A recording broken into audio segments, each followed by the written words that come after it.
So, when you picture someone with a really high IQ, what's the first thing that comes to mind? Is it someone who's always talking, maybe showing off everything they know, solving crazy equations on a whiteboard? Well, what if I told you the reality is a lot quieter, way more subtle, and honestly, a whole lot more interesting?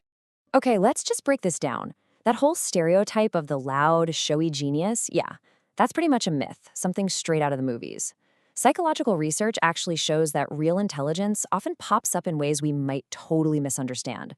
I mean, think about someone like Albert Einstein, famously a deep thinker who preferred quiet thought over just talking all the time. They're not always speaking, they're observing. They don't have to prove what they know. In fact, they're perfectly comfortable admitting what they don't. And this right here, this is the key. This idea from cognitive psychology really gets to the very heart of what we're talking about today. See, intelligence isn't a performance. It's not a show. It's a whole bunch of underlying processes. It's a unique way of engaging with reality that shows up in some really fascinating, everyday habits. So, let's toss out that Hollywood version of a genius and dive into the real science. We're going to explore the subtle, often pretty counterintuitive patterns and habits that cognitive psychology has actually tied to very high intelligence. Our journey starts inside the mind. The first bunch of habits are all about having this rich, active inner world. It's about how highly intelligent people manage their own thoughts, usually when no one else is even watching. So first up, a real, genuine comfort with being alone. Now, this isn't about being antisocial or some kind of recluse. It's all about creating the right kind of environment for a super busy brain to do its most important work. And from a brain science perspective, this makes total sense. Solitude gives the prefrontal cortex, which is basically the CEO of your brain, right? It's in charge of all the complex planning and decision making. It gives it the quiet space it needs to just think, reflect, and connect ideas. In fact, there was this research from the London School of Economics that found highly intelligent people often report feeling less satisfied with frequent social time. It's not that they dislike people, it's just that their brains are so stimulated by their own thoughts that constant social chatter can feel more like an interruption than a highlight. Okay, this next habit, it might seem a little weird at first. I mean, we've all seen someone muttering to themselves and maybe judge them a little bit.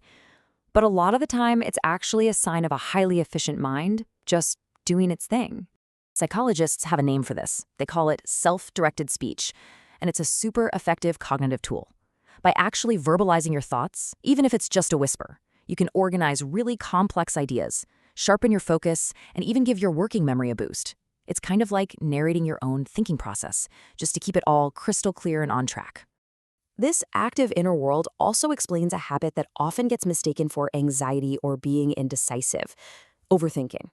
When you've got an analytical brain that's basically always on, it doesn't just kick in for the big problems. What looks like someone overthinking a simple choice is actually their brain running through all these different mental models and possible futures. It's exploring every single angle and outcome, even for really mundane stuff. So it's not a flaw, it's a feature. It's the signature of a mind that is constantly, tirelessly analyzing the world around it. All right, let's move on to our next section, which really builds on this idea. If that inner world is all about processing information, well, the outer world is about gathering it. And for a truly intelligent mind, that means embracing what you don't know with open arms. And that brings us to a really fundamental trait: relentless, insatiable curiosity. And I'm not just talking about the big philosophical questions. It's this deep curiosity about, well, everything, from how a coffee machine works to the subtle reasons people act the way they do. This mental engine metaphor, it's just perfect. Their brain is always running in the background, searching for patterns, looking for connections, and always, always asking why. Curiosity is like the high-octane fuel that keeps this engine humming, turning every little bit of new info into a piece of a much larger puzzle. And all that curiosity leads directly to a major sign of intellectual humility. In a world where it feels like everyone is scrambling to look like an expert, one of the most intelligent things you can ever say is, "I don't know." It shows a deep awareness of just how unbelievably complex the world really is. This is explained so well by the Dunning-Kruger effect. To put it simply, it's this psychological principle that says the less you know about something, the more you think you know. People with low ability can have this illusion of being superior. But the real experts, they are painfully aware of the vast ocean of knowledge they have yet to explore. So, admitting your ignorance isn't failure. It's the first step to actually understanding something. And hey, if you're aware of what you don't know, it makes sense that you'd be more open to updating your beliefs. For a highly intelligent person, changing their mind isn't a sign of weakness at all. It's actually one of their greatest strengths. This is a really powerful skill called cognitive flexibility. It's the ability to treat your beliefs not as some core part of your identity, but as mental models of the world.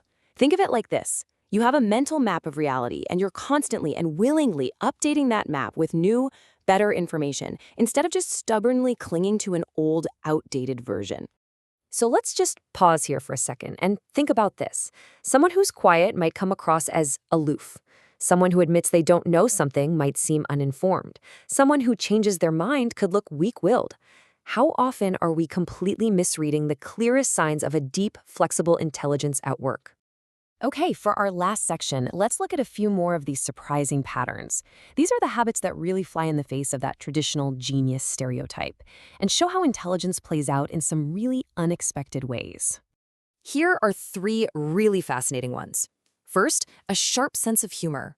I mean, to create or even just get a clever joke, your brain has to do these incredible mental gymnastics, making quick, surprising connections between different ideas. Then, there's the tendency to be a night owl. Some studies in evolutionary psychology suggest this might be linked to a willingness to go against established norms, which, hey, that ties right into intellectual curiosity. And finally, we come full circle back to observing more than speaking. This isn't about being shy, it's active data collection. They're watching social dynamics, listening to every side of an argument, and just gathering information before they form a thoughtful response. And all of this leads us to one final unifying idea. This last habit isn't just another thing on the list. It's kind of the invisible force that drives all the others. When you have a mind that is just constantly processing patterns, noticing all the complexity and questioning assumptions, it naturally starts to ask bigger questions. A high IQ often comes with this heightened awareness of the world's contradictions and absurdities, and that, in turn, fuels a really profound search for purpose and meaning. And that brings us right back to the beginning. This one idea just perfectly sums up our whole journey. Intelligence isn't about having all the answers and showing them off. It's about having a brain that never stops exploring, never stops questioning, and never ever stops trying to understand the magnificent, complex puzzle of our world.